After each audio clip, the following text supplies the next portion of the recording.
Welcome back to another NFL Weekly Recap, in which today we are covering Week 9 of the 2024-2025 NFL seasons.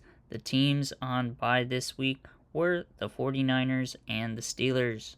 Let me know in the comments below, who do you guys think will win next week's matchup? And if you like this type of content, like and subscribe. It really helps the channel out, and I appreciate all the support as we are trying to get to 1,000 subscribers. So without further ado, let's get straight into this one. The first game of the week was Thursday Night Football between the New York Jets and the Houston Texans, in which the Jets beat the Texans 21-13. The Jets are now 3-6, while the Texans fall to 6-3. C.J. Stroud went 11 for 30 with 191 yards. Joe Mixon led the team in rushing with 106 yards and a touchdown. Tank Dell led the team in receiving with 123 yards on the day. Aaron Rodgers went 22 for 32 with 211 yards and 3 touchdowns, while Breece Hall led the team in rushing with 74 yards, and Davante Adams led the team in receiving with 91 yards and a touchdown, while Garrett Wilson had 90 yards and 2 touchdowns on the day. The Texans scored the first and only points of the first half in the second quarter with a touchdown. They took a 7-0 lead heading into halftime, which was then responded by the Jets with their first drive of the second half with a touchdown, tying it up at 7 apiece. The Texans then scored a field goal on their next drive, while the Jets scored a touchdown to give themselves a 14-10 lead. It was in the fourth quarter that the Jets capped it off with another touchdown to get a 21-10 lead over the Texans, and the Texans scored a field goal to try and get it to a one-possession game, in which they failed to get the onside kick. The next game of the week was between the Los Angeles Chargers and the Cleveland Browns, in which the Chargers beat the Browns 27-10. The Chargers are now 5-3, while the Browns fall to 2-7. Justin Herbert went 18 for 27 with 282 yards and 2 touchdowns. J.K. Dobbins led the team in rushing with 85 yards and 2 touchdowns on the day. Quentin Johnston led the team in receiving with 118 yards and a touchdown, while Josh Palmer also had a touchdown on the day. Jameis Winston led the team in passing, going 26 for 46 with 235 yards, 1 touchdown, and 3 interceptions. Nick Chubb led the team in rushing with 39 yards, while Cedric Tillman led the team in receiving with 75 yards and a touchdown on the day. The Chargers then scored the first 7 points on their second drive of the day, while the Browns then scored a field goal, which was then responded by 2 consecutive Chargers touchdowns as they took a 20-3 lead heading into halftime. It wasn't until the fourth quarter that the Chargers were able to cap it off with a touchdown to make it 27-3, and on the final Cleveland Browns drive of the day, they scored a touchdown to make it 27-10. The next game of the week was between the Philadelphia Eagles and the Jacksonville Jaguars, in which the Eagles beat the Jaguars 28-23. The Eagles are now 6-2, while the Jaguars fall to 2-7. Trevor Lawrence went 16 for 31 with 169 yards and 2 interceptions. Travis Etienne led the team in rushing with 24 yards, while Trevor Lawrence had 2 rushing touchdowns on the day. Evan Engram led the team in receiving with 45 yards, while Jalen Hurts went 18 for 24 with 230 yards and 2 touchdowns. Saquon Barkley led the team in rushing with 159 yards and a touchdown, while Jalen Hurts had a touchdown on the ground as well. And if you guys haven't seen that Saquon Barkley reverse hurdle, that was an incredible move. And Devontae Smith led the team in receiving with 87 yards and a touchdown, while Saquon Barkley had a receiving touchdown on the day as well. The Eagles scored the first 16 points of the game heading into halftime. They led 16-0. On the first drive of the second half, the Eagles scored another touchdown to make it 22-0, in which the Jaguars then answered with a touchdown of their own. The Eagles then had a fumble, which was recovered for a touchdown by the Jags to make it 16-22. The Eagles then scored a touchdown a couple possessions after to push their lead up to 28-16, which was then responded by a Jaguars touchdown to make it 23-28, and the Eagles then held on to win the game. The next game of the week was a NFC West divisional matchup between the Los Angeles Rams and the Seattle Seahawks, in which the Rams beat the Seahawks 26-20 in overtime. The Rams are now at 500, 4-4, while the Seahawks fall to 4-5. Matthew Stafford went 25 for 44 with 298 yards, 2 touchdowns to 1 interceptions. Kyron Williams led the team in rushing with 69 yards, while Cooper Kupp led the team in receiving with 104 yards, and Demarcus Robinson had 2 touchdowns on the day. Geno Smith went 21 for 34 with 363 yards, 3 touchdowns, and 3 interceptions. Kenneth Walker led the team in rushing with 83 yards, while Jackson Smith and Jigba led the team in receiving with 180 yards and 2 touchdowns. Tyler Lockett also had a touchdown on the day. The Rams scored the first points of the game with a field goal in the second quarter, and then it was responded by a Seahawks touchdown, but the extra point was missed, so it was 6-3. And on the final drive of the first half, the Seahawks scored a touchdown to take a 13-3 lead heading into halftime. On the first drive of the second half, the Rams scored a touchdown to make it 10-13, and on the next drive, they scored a field goal to tie it up at 13 apiece. And then on the next drive, they were able to get a pick six on Geno Smith to take the lead for the first time in the second half. This pushed them up to 20-13, and it wasn't until the last drive of regulation that the Seahawks scored a touchdown to tie the game up to 20 apiece. The Seahawks got the ball to start off overtime, but they turned the ball over on downs, which was then capitalized with a Rams touchdown as they beat the Seahawks 26-20. The next game of the week was a AFC East matchup between the Miami Dolphins and the Buffalo Bills, in which the Buffalo Bills beat the Dolphins 32-27. The Bills are now 7-2, while the Dolphins fall to 2-6. Tua Tagovailoa's first start since his injury, he went 25 for 28 with 231 yards and 2 touchdowns. Devon Achane led the team in rushing with 63 yards and a touchdown, while Tyreek Hill led the team in receiving with 80 yards, while Achane had a receiving touchdown on the day as well. Josh Allen went 25 for 39 with 235 yards, 3 touchdowns, and 1 interception, while James Cook led the team in rushing with 44 yards. Ray Davis led the team in receiving with 70 yards, 1 touchdown, and Matt Collins and Quinton Morris had a touchdown on the day as well.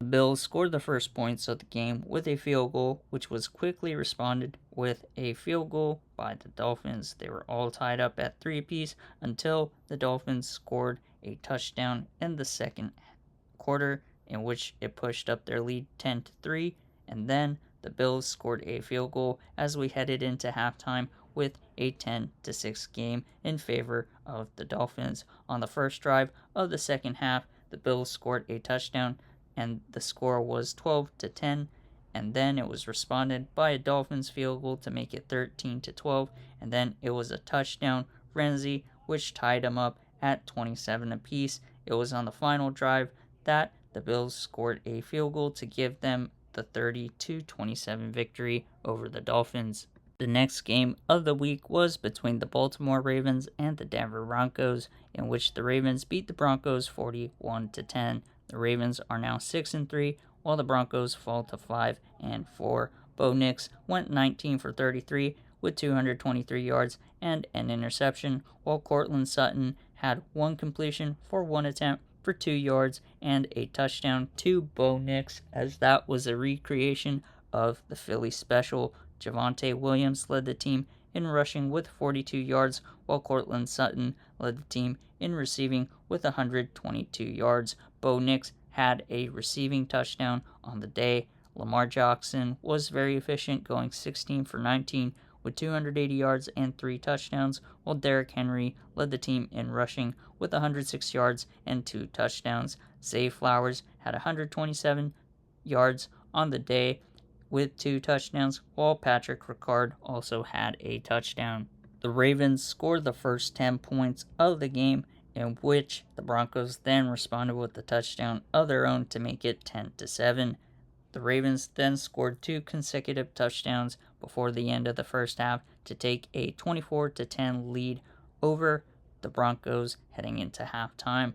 On the first 2 drives of the second half, the Ravens scored a touchdown to push it up to 38-10, which was then capped off with a field goal on their next drive to push it up to the final score of 41-10. The next game of the week was a divisional matchup in the NFC South between the Carolina Panthers and the New Orleans Saints.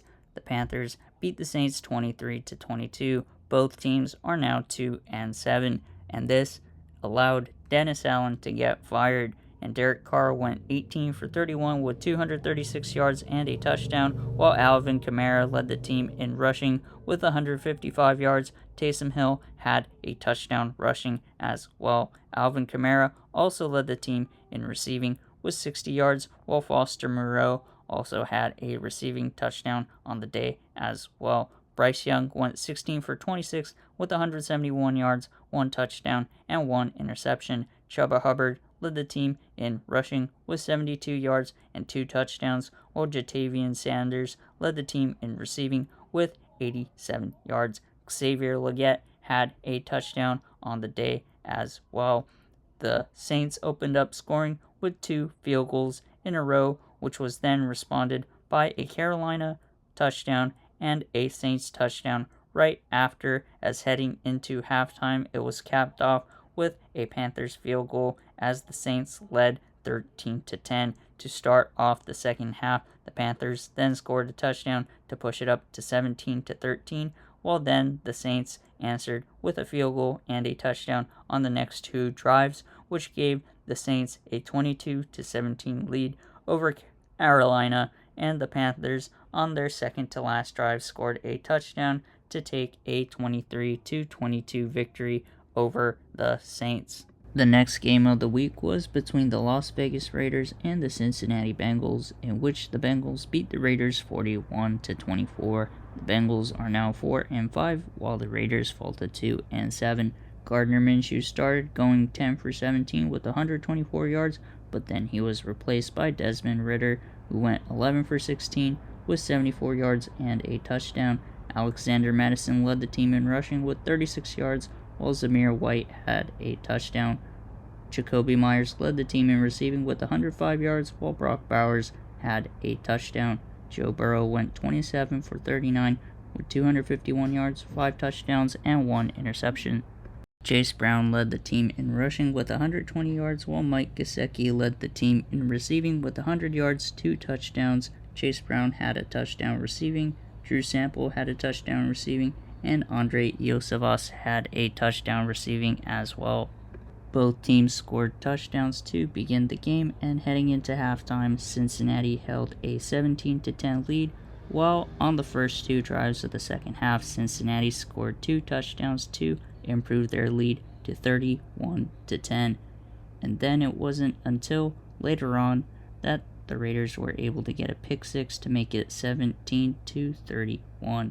The Bengals then scored a touchdown to push it up to 38-17, and then pushed it up to 17-41. And on the final drive of the game, the Raiders scored a touchdown to make it 24-41. The next game of the week was a NFC East divisional matchup between the Washington Commanders and the New York Giants, in which the Commanders beat the Giants 27-22. The Commanders are now 7-2, while the Giants fall to 2-7. Jaden Daniels went 15 for 22 with 209 yards and 2 touchdowns. Chris Rodriguez Jr. led the team in rushing with 52 yards, while Austin Eckler had a touchdown on the day. Noah Brown led the team in receiving with 60 yards, while Terry McLaurin had 2 touchdowns on the day. Daniel Jones went 20 for 26 with 174 yards and 2 touchdowns, while Tyrone Tracy Jr. led the team in rushing with 66 yards, and Daniel Jones had a touchdown on the ground as well. Malik Neighbors led the team in receiving with 59 yards, while Theo Johnson and Chris Manhertz each had a touchdown. The Commanders scored the first points of the game with a touchdown on their second drive, and then both teams exchanged touchdowns to make it 14-7 until the Commanders scored a final touchdown heading into halftime, taking a 21-7 lead. The Commanders then scored a field goal, which was responded back by a Giants touchdown, and then another field goal by the Commanders and a touchdown by the Giants to give us the final score of 27-22. Next game of the week was between the Dallas Cowboys and the Atlanta Falcons, in which the Falcons beat the Cowboys 27-21. The Falcons are now 6-3, while the Cowboys fall to 3-5. Dak Prescott started the game but got hurt and went 18 for 24 with 133 yards and a touchdown, and was taken over by Cooper Rush, who went 13 for 25 with 115 yards and a touchdown. Rico Dowdle led the team in rushing with 75 yards on the day, while Jake Ferguson led the team in receiving with 71 yards. Both Rico Dowdle and Jalen Tolbert each had a touchdown receiving. Kirk Cousins went 19 for 24 with 222 yards and 3 touchdowns, while Bijan Robinson led the team in rushing with 86 yards. Tyler Algier had a touchdown on the day, while Darnell Mooney led the team in receiving with 88 yards and a touchdown. Both Ray McLeod III and Drake London each had a touchdown on the day. The Cowboys scored the first points of the game with a field goal, which was then responded by a Falcons touchdown. Heading into halftime, Atlanta had taken a 14-10 lead over the Cowboys, and on the first drive of the second half, the Falcons scored a touchdown to make it 21-10, and then the Cowboys scored a field goal, which was then responded by a Falcons touchdown to give us the 27-13 score. On the final drive of the Cowboys, they scored a touchdown to make it 21-27. The next game of the week was between the Tennessee Titans and the New England Patriots, in which the Titans beat the Patriots in overtime 22-17. The Titans are now 2-6, while the Patriots fall to 2-7. Drake May went 29 for 41 with 206 yards, a touchdown, and 2 interceptions, while Drake May also led the team in rushing with 95 yards. Ramondre Stevenson also had a touchdown on the ground, while Hunter Henry led the team in receiving with 56 yards, and Ramondre Stevenson also had a touchdown in the air. Mason Rudolph went 20 for 33 with 240 yards, 2 touchdowns, and an interception, while Tony Pollard led the team in rushing with 128 yards. Calvin Ridley led the team in receiving with 73 yards, while Nick Westbrook-Ikine had a touchdown, as well as Nick Vannett. The Titans scored a touchdown on their first drive of the game, and then the Patriots responded with a field goal in the second quarter. As we headed into halftime, the score was 7-3 with Tennessee in the lead. On the first drive, the Patriots in the second half scored a touchdown to take a 10-7 lead over Tennessee, which was then responded by a Tennessee field goal, which tied the game up to 10. The Titans then scored a touchdown in the fourth quarter, and on the final drive of regulation, Drake May was able to throw a nice, lucky touchdown to put it into overtime. The Titans got the ball first in overtime and scored a field goal, while on the first Patriots drive of overtime, they threw a pick to seal the game. The next game of the week was between the Chicago Bears and the Arizona Cardinals, in which the Cardinals beat the Bears 29-9. The Cardinals are now 5-4, while the Bears are 4-4. Caleb Williams went 22 out of 41 with 217 yards. DeAndre Swift led the team in rushing with 51 yards, while Rome Odunze led the team in receiving with 104 yards. Kyler Murray went 13 for 20 with 154 yards, while James Conner led the team in rushing with 170 yards. Amari Demercado, Trey Benson, and Trey McBride each had a touchdown rushing. Trey McBride also led the team in receiving with 35 yards on the day. The Cardinals scored the first points of the game with a touchdown, which was then responded by 2 field goals by the Bears. The score was then 7-6, and by the time of halftime, Arizona had a 21-9 lead over the Bears. The Bears would not score any points thereafter, and then the Cardinals were able to push their lead up to 29-9. Next game of the week was between two divisional rivals in the NFC North, the Detroit Lions and the Green Bay Packers, in which the Lions beat the Packers 24-14. The Lions are now 7-1, while the Packers fall to 6-3. Jared Goff went 18 for 22 with 145 yards and a touchdown, while David Montgomery led the team in rushing with 73 yards. Jahmyr Gibbs had a touchdown on the ground as well, while Amon-Ra St. Brown led the team in receiving with 56 yards and a touchdown on the day. Jordan Love went 23 for 39 with 273 yards and an interception, while Josh Jacobs led the team in rushing with 95 yards. Emmanuel Wilson had a touchdown on the ground as well. Jaden Reed also led the team in receiving with 113 yards on the game. The Packers scored a field goal on their first drive, which was then responded by a Lions touchdown, and heading into halftime, the Lions had a 17-3 lead over the Packers, and on the first drive of the second half, the Lions scored a field goal and held on to the lead as they beat the Packers 24-14. The next game of the week was Sunday Night Football between the Indianapolis Colts and the Minnesota Vikings, in which the Vikings beat the Colts 21-13. The Vikings are now 6-2, while the Colts fall to 4-5. Joe Flacco went 16 for 27 with 179 yards and an interception. Jonathan Taylor had 48 yards rushing and led the team, while Josh Downs led the team in receiving with 60 yards on the day. Sam Darnold went 28 for 34 with 290 yards, 3 touchdowns to 2 interceptions, while Aaron Jones led the team in rushing with 64 yards. Justin Jefferson also led the team in receiving with 137 yards, while Josh Oliver, Jordan Addison, and Jalen Naylor each had a touchdown on the day. The Colts scored the only points in the first half as they returned a fumble for a touchdown and held on to a 7-0 lead. However, the Vikings got the ball to begin the second half and scored a touchdown on 2 consecutive drives to take a 14-7 lead over the Colts, in which the Colts then scored a field goal to make it 14-10, and on the final Vikings drive, they scored a touchdown to seal it off and give themselves a 21-10 lead. The Colts would then score a field goal to make it a 1-possession game, but did not recover the onside kick, in which the Vikings beat the Colts 21-13. The final game of the week was Monday Night Football between the Kansas City Chiefs and the Tampa Bay Buccaneers, in which the Chiefs beat the Buccaneers 30-24. The Chiefs remain undefeated at 8-0, while the Buccaneers fall to 4-5. Baker Mayfield went 23 for 31 with 2 touchdowns, while Bucky Irving led the team in rushing with 24 yards, and Rashad White had a touchdown on the ground. Cade Otton led the team in receiving with 77 yards and a touchdown, while Ryan Miller had a touchdown for the Buccaneers as well. Patrick Mahomes went 34 for 44 with 291 yards and 3 touchdowns, and had a little bit of potentially a ankle problem, but he came back in the game seemingly okay.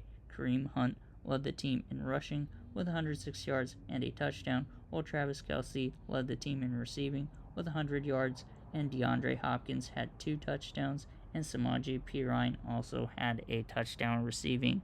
The Chiefs scored the first points of the game with a field goal, which was then responded by a Buccaneers touchdown, followed by a Chiefs touchdown as well. Kansas City took a 10-7 lead over the Buccaneers heading into halftime, and on the first drive that the Buccaneers got on the second half, they scored a touchdown to take a 14-10 lead, and then scored a field goal to take a 17-10 lead over the Chiefs. The Chiefs then answered with a touchdown of their own to tie it up at 17.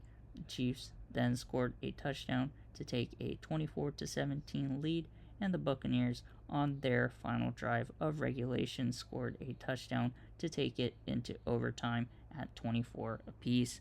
The Chiefs got the ball in overtime and scored a touchdown to seal the game and win 30-24. And that recaps all 15 games for week 9 in this NFL season.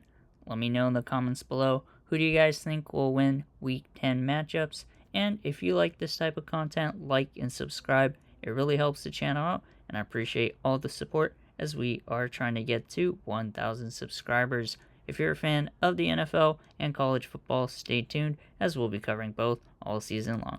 Appreciate all the support, and we'll catch you in the next one. Take care.